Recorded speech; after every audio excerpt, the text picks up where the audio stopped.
అదే RTV app వార్తల్ని క్షణాల్లో చదివే అవకాశం ఉంటుంది. ఒక న్యూస్ పేపర్, ఒక టెలివిజన్ ఛానల్ మీ చేతుల్లో ఎప్పుడూ ఉంటాయి. మా పార్లమెంట్ అభ్యర్థి రఘునందన్ రావు గారికి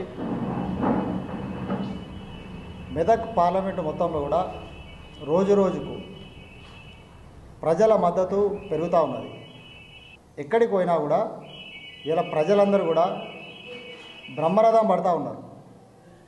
ఎట్టి పరిస్థితులలో మా ఓటు ఈ దేశ సంక్షేమానికి, ఈ దేశ భద్రతకు, ఈ దేశాన్ని ముందుకు తీసుకుపోయే విషయంలో నిరంతరం మా గురించి పనిచేస్తుండు నరేంద్ర మోడీ గారు. మా ఓటు నరేంద్ర మోడీ గారికి అని చెప్పేసి ఇలా అన్ని వర్గాల ప్రజలందరూ కూడా ఇలా నరేంద్ర మోడీ గారికి మద్దతు తెలుపుతూ ఉన్నారు. ముఖ్యమంత్రి గారు రేవంత్ రెడ్డి గారు నిన్న సిద్దిపేట వాళ్ళ ఎన్నికల ప్రచారంలో రావడం జరిగింది. ఆయన ఏం చెప్తా ఉన్నాడు? నిన్న నరేంద్ర మోడీ గారు తెలంగాణకి ఏమిచ్చారు, నరేంద్ర మోడీ గారు సిద్దిపేటకి ఏమిచ్చారు, గాడిద గుడ్డిచ్చిందని చెప్పేసి నిన్న ఆయన ఒక ముఖ్యమంత్రి ఆయన స్థాయిని మరిచి ఆయన నిన్న వాళ్ళ ప్రచార సభలో చెప్పడం జరిగింది. ఇలా నీకు సిగ్గు లేకుండా ఇలా నువ్వు ఇచ్చిన హామీలను మరిచి ఇలా సిద్దిపేట ప్రజలకు నువ్వు అబద్ధాలు చెప్పిపోతా ఉన్నావు. సిద్దిపేట ప్రజలు చాలా విఘ్నులు. ఇలా సిద్దిపేట ప్రజలందరూ కూడా ఆల్రెడీ డిసైడ్ అయిపోయారు. మేము ఎక్కడికి పోయినా కూడా నువ్వు మమ్మల్ని అడగాల్సిన అవసరం లేదు, మా ఓటు నరేంద్ర మోడీ గారికి అని మేము ఎప్పుడో నిర్ణయించుకున్నాము.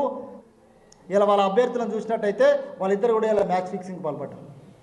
ఇలా ఎవరు వెంకటరామరెడ్డి గారు, ఇలా వెంకటరామరెడ్డి గారు తీసుకొచ్చి ఇలా బీఆర్ఎస్ పార్టీ, ఇక్కడ ఎవ్వరు ఉద్యమకారులు లేరు, ఇక్కడ ఎవరికి ఆ స్థాయి లేరని చెప్పేసి ఇలా అనేక ఆరోపణలు ఉన్నా ఇదే మల్లన సాగర్లా, ఇదే రంగనాయక సాగర్లా వేలాది మంది రైతుల వాళ్ళను ఆవేదనకు గురి చేసి, వాళ్ళని ఇబ్బందుల పాలు గురి చేసి ఇలా ఒక మచ్చపడ్డ అధికారిని తీసుకొచ్చి ఇలా అనేక సార్లు కోర్టు కూడా చెప్పింది.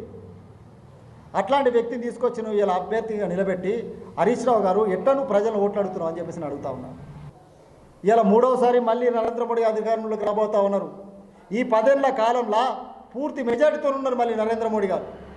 మరి రాజ్యాంగం మార్చాలంటే ఈ 10 ఏళ్లలో మార్చవచ్చు కదా. కానీ నీ యూపీఏ గవర్నమెంట్లో నువ్వు 2004 నుంచి 14లో ఉన్న నీ గవర్నమెంట్లో బీసీలకు దక్కాల్సిన రిజర్వేషన్ తగ్గించి మత ప్రాతిపాదికన డాక్టర్ బిఆర్ అంబేద్కర్ గారు ఆ రోజు రాజ్యాంగాన్ని రాసినప్పుడు చాలా స్పష్టంగా చెప్పిండు, మత ప్రాతిపాదికన రిజర్వేషన్స్ ఇవ్వద్దని చెప్పేసి రాజ్యాంగంలో చాలా స్పష్టంగా చెప్పిండు. కేవలము వెనుకబాటు ఆధారంగానే రిజర్వేషన్లు ఉండాలి తప్పితే మత ప్రాతిపాదన ఉండాలని చెప్పి రాజ్యాంగంలో వారు చాలా స్పష్టంగా చెప్తే నువ్వు రాజ్యాంగానికి విరుద్ధంగా ఇలా బీసీలకు దక్కాల్సిన రిజర్వేషన్ తగ్గించి ఇలా ముస్లింలకు రిజర్వేషన్స్ ఇచ్చింది మీరు కాదని చెప్పేసి నేను అడుగుతా ఉన్నా. ఇలా అనేక సార్లు కోర్టు కూడా చెప్పింది.